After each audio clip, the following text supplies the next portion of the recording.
A poesia.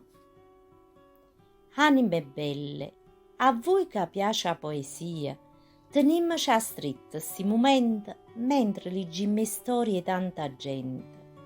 Anime triste che mo stanno soffrendo, chi per amore o per dolore. Anime allere che elogiano mare a terra, o chi s'accontenta pure pazzi con tempo. Chi ama Edoardo, Totò oppure poeta antica, chi invece ammira poeti più moderni, chi scrive poesia soltanto in italiano o a chi piace pure un napolitano.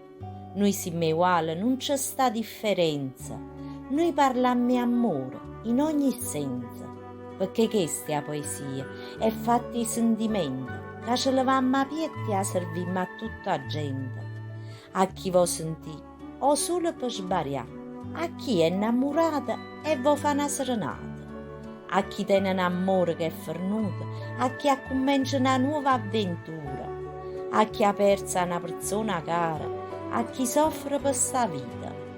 La poesia è poesia, è per anime delicate e belle, e non sollievo con cuore e puramente. Perciò che sti parole non ci teniamo per noi soli, facimmele conoscere pure all'altra gente.